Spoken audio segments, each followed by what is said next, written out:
देवी और सज्जनों, आज ओडिशा की विकास यात्रा के लिए बहुत ही अहम दिन है।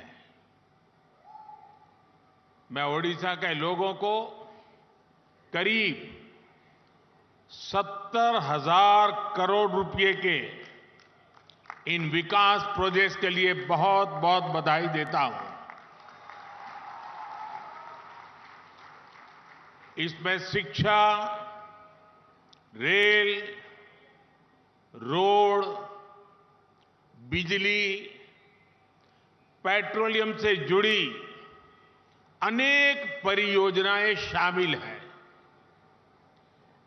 इन परियोजनाओं का लाभ ओडिशा के गरीब, मजदूर, कर्मचारी, दुकानदार, व्यापारी, किसान यानी समाज के सब वर्गों को इसका लाभ होगा। ये परियोजनाएं ओडिशा में सुविधाओं के साथ साथ यहां के नौजवानों के लिए रोजगार के हजारों नए अवसर भी लाने वाली है। साथियों, आज देश ने अपने एक महान सपूत पूर्व उप प्रधानमंत्री लाल कृष्ण आडवाणी जी को भारत रत्न देने का भी निर्णय लिया है।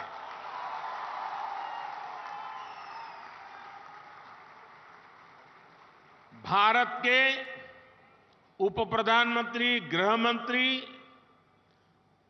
एवं सूचना प्रसारण मंत्री के रूप में और दशकों तक एक निष्ठावान, जागरूक सांसद के रूप में आदरणीय आडवाणी जी ने देश की जो सेवा की है वो अप्रतिम है।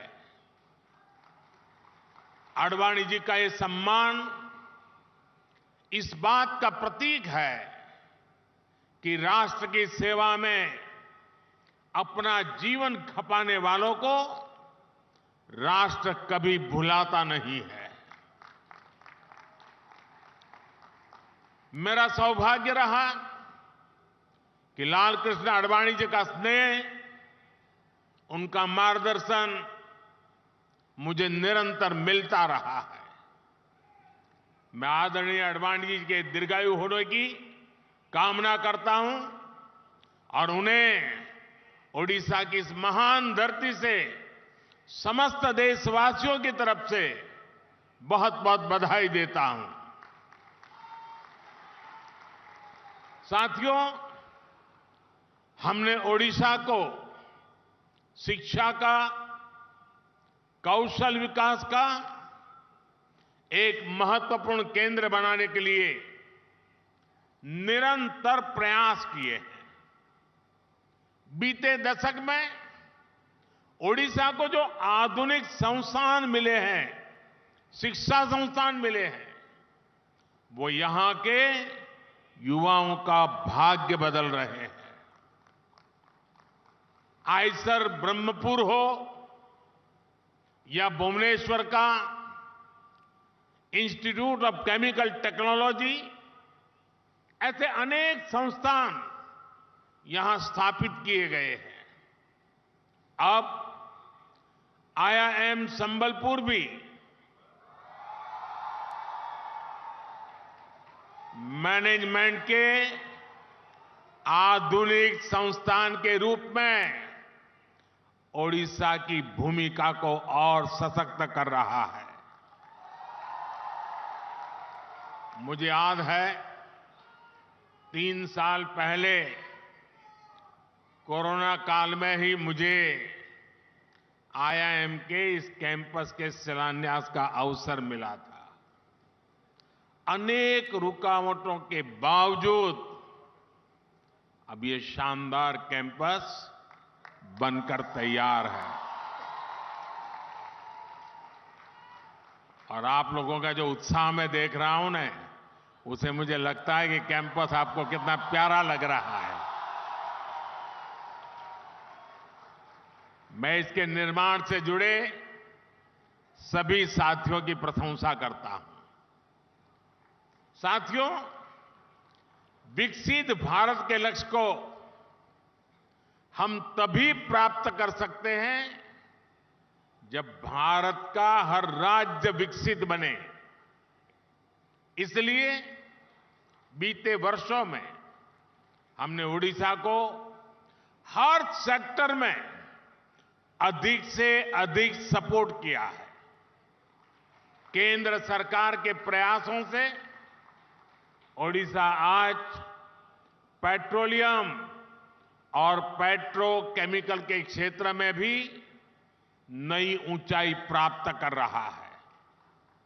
पिछले 10 सालों में ओडिशा में पेट्रोलियम और पेट्रोकेमिकल क्षेत्र में 1.25 लाख करोड़ रुपए से अधिक का निवेश किया गया है।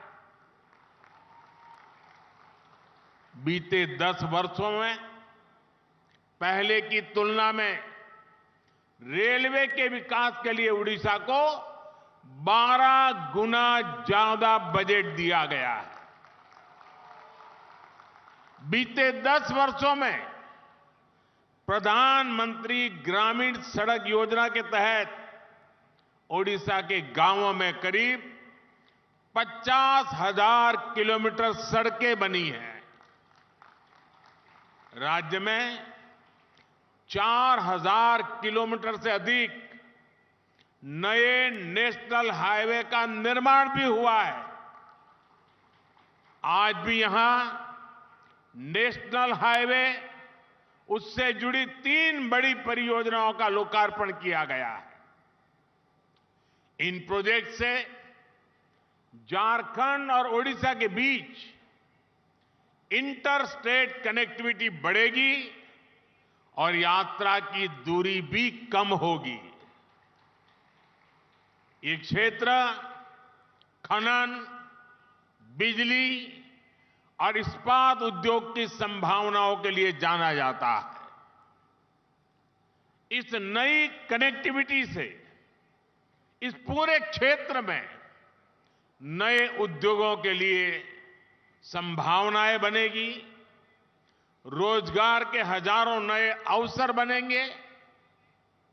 आज संबलपुर तालचेर रेलखंड का दोहरीकरण, जार तरभा से सोनपुर सेक्शन तक नई रेल लाइन का भी शुभारंभ हो रहा है। पूरी सोनपुर एक्सप्रेस से सुबर्णपुर जिला, यानी हमारा सोनपुर जिला आज रेल कनेक्टिविटी से जुड़ रहा है। इससे श्रद्धालुओं के लिए भगवान जगन्नाथ का दर्शन करना और आसान हो जाएगा। ओडिशा के हर परिवार को पर्याप्त और सस्ती बिजली मिले, इसके लिए हम निरंतर प्रयासरत हैं। आज जिन सुपर क्रिटिकल और ultra super critical thermal plants का उद्घाटन यहां हुआ है, उनका लक्ष्य भी यही है। भाई और बहनों, बीते 10 वर्षों में केंद्र सरकार ने जो नीतियां बनाई है, उनका उड़ीसा को बहुत अधिक फायदा हुआ है। हमने खनन के क्षेत्र में जो नए रिफॉर्म किए हैं, ओडिशा उसका बहुत बड़ा लाभार्थी रहा है। खनन नीति में बदलाव के बाद ओडिशा की आय में 10 गुना की वृद्धि हुई है। पहले खनिज उत्पादन का लाभ उन क्षेत्रों और राज्यों को उतना ही मिल पाता था जहां से खनन होता है। हमने इस नीति को भी बदला। केंद्र की भाजपा सरकार ने डिस्ट्रिक्ट मिनरल फाउंडेशन का गठन किया। इसे खनिज से हुई आय का एक हिस्सा उसी क्षेत्र में विकास के लिए लगाना सुनिश्चित हुआ। इससे भी ओडिशा को अब तक करीब करीब 25,000 करोड़ रुपए से अधिक मिल चुके हैं। ये पैसा जिस क्षेत्र में खनन हो रहा है वहां के लोगों के कल्याण के काम आ रहा है। मैं ओडिशा की जनता को आश्वस्त करता हूं कि केंद्र सरकार इसी समर्पित भाव से ओडिशा के विकास के लिए काम करती रहेगी।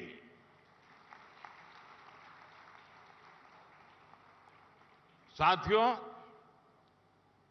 मुझे यहां से एक बहुत बड़े कार्यक्रम में जाना है, खुले मैदान में जाना है, तो वहां मिजाज भी कुछ और होता है। तो मैं यहां लंबा समय आपका नहीं लेता हूं, लेकिन वहां मैं जरा अधिक समय लेकर के काफी बातें करूंगा। 15 मिनट के बाद उस कार्यक्रम में पहुंचूंगा। एक बार फिर आप सभी को विकास कार्यों के लिए मैं बहुत बहुत बधाई देता हूं और मेरे युवा साथियों को विशेष बधाई। बहुत बहुत धन्यवाद।